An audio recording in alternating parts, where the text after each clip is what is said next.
Alam mo yung feeling na kahit may isang player na sobrang init, pero yung kalaban, buong team ang sumasabog? Ganito ang nangyari sa laban ng Creamline versus Capital One. 26 points si Bella Belen, pero hindi pa rin sapat. Bakit? Dahil ang Creamline, hindi lang basta star power ang puhunan, championship depth, composure, at good vibes na may kasamang killer instinct. Pag-usapan natin kung paano nilamon ng Cool Smashers ang Solar Spikers sa straight sets. Mga ka-joust, nagpakitang gilas ang Creamline Cool Smashers matapos walisin ang Capital One Solar Spikers sa score na 25-18, 26-24, 25-20 sa Premier Volleyball League All-Filipino Conference Prelims sa San Juan. At kung may isang salita na magde-describe sa Creamline ngayon, complete! Ito ang pinaka-crucial na parte ng match. Sa second set, tambak ang Creamline, 17-23. Mukhang mapupunta na sa Capital One, pero dito mo makikita ang pagiging 10-time champions. Isang service error ng Capital One ang nagbukas ng pinto, kaya nagkaroon ng 6-0 run. Biglang nag-iba ang momentum. Si Gemma Galanza, clutch ang mga palo. Si Bernadette Pons sumundot ng second chance attack para makuha ang lamang. At sa sobrang pressure, nag-miss shit si Leila Cruz. Bola lumabas. From almost 1-1 sets, naging 2-0 ang Creamline. Dito pa lang ramdam mo na, ibang level ang composure nila.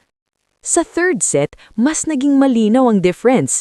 Oo, nakahabol pa ang Capital One at nagkaroon ng konting run, pero every time na kailangan ng sabot, may Creamline. Si Tots Carlos, kalmado sa finishing blows. Si Galanza, nag-init ulit. Si Pangs Panaga, may 3 blocks. At syempre, ang maestro ng lahat, si Gia de Guzman na may 22 excellent sets. Iba talaga kapag elite setter ang nag-orchestrate. 1 oras at 39 minutes lang, tapos ang usapan. Now, let's talk about the obvious. Si Bella Belen, 26 points. Grabe, halos lahat ng crucial plays sa kanya dumadaan ng bola. Pero ito ang problema. Kapag alam ng kalaban na sa'yo lang pupunta ang bola, mas madali kang basahin. Habang ina-adjust ng Creamline ang depensa para kay Belen, nahirapan ng ibang Solar Spikers mag-step up. Yepril Tapia, 4 points. Si Cruz at Sydney Niegos, tig 3 points lang. At sa ganitong level, hindi pwedeng isa lang ang gumagawa. Late sa third set, nilabas si Belen matapos mag-ace si Galanza para sa 23-16. Doon na parang officialing nagsabi ang laro, tapos na. Sa papel, dikit lang ang numbers. Attacks, 49-42. Blocks, 4-3. Aces, 4-2. Pero hindi mo makikita sa stats ang pinakamahalagang factor, balance. Sa Creamline, kahit sino pwedeng umarangkada. May depth, may tiwala sa sistema, may chemistry.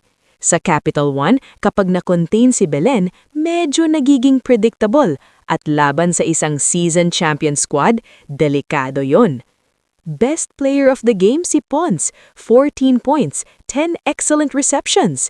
At ang sabi niya, good vibes lang kami sa Creamline. Sinisigurado naming shared ang bola at lahat involved. At totoo naman, makikita mo sa body language nila, relaxed pero lethal. Parang nag-e-enjoy lang, pero pagdating sa crucial moments, automatic killer mode.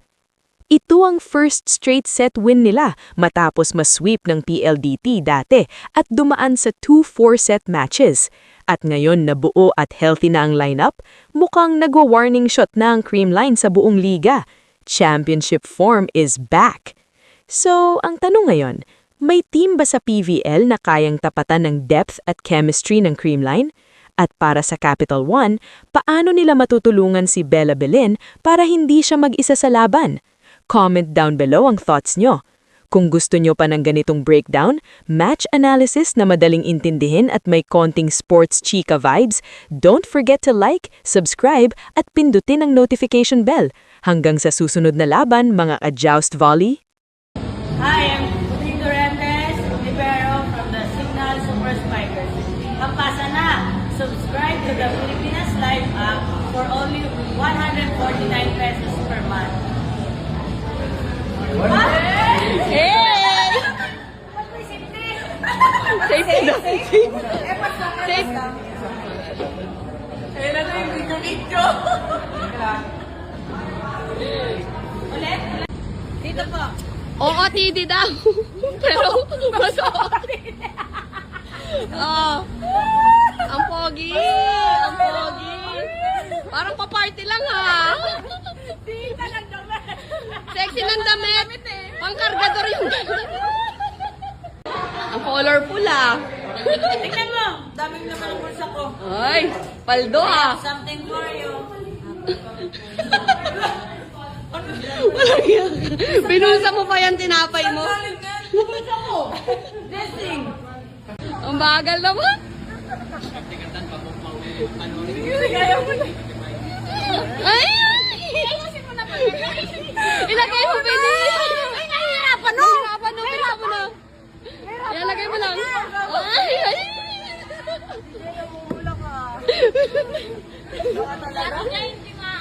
Pababa na si Ethan. Baba na, Ethan!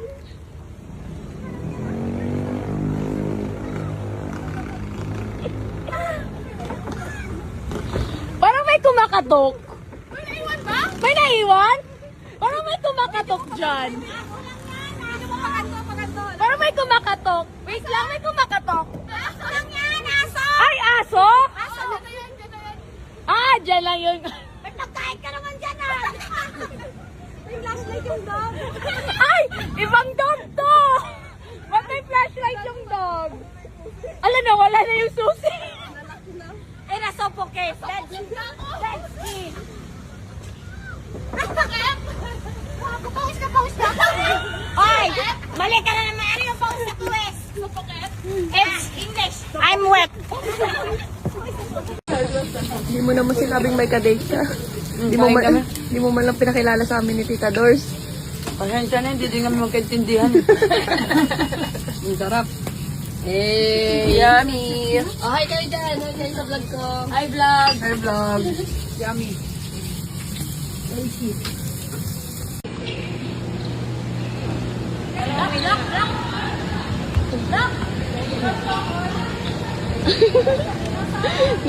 Naglaro yung mga midget.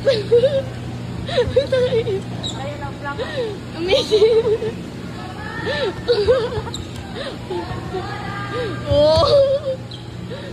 Oh, perfect na. Tama na. Yan. Lams! I know you miss me. I miss you. Lams! I know you miss me. Kiss, kiss mo. Ishi, iripit! Ganto pala to! Laro na to! Laro na to! Ano ba problema mo? Sinabit-sabit ka pa. Paano ang warm up? Nag-warm up na ako kanina. Oh, sipag. Gusto mo, bro? Bro? Alam ni Pops yan. Oh. Pawis na ako kanina pa. Oh. Ano chismis? Ano chismis sa inyo? Chismusa. Ha? Ang chismis daw. Anong chismis sa Ilonggo? Ano? Gossip. Yung isa, other term. Other term. Other term. Ay, data gathering.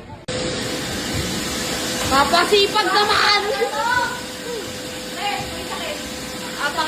Nilalagnas yan, no? May sakit niya, may sakit. Grabe talaga siya.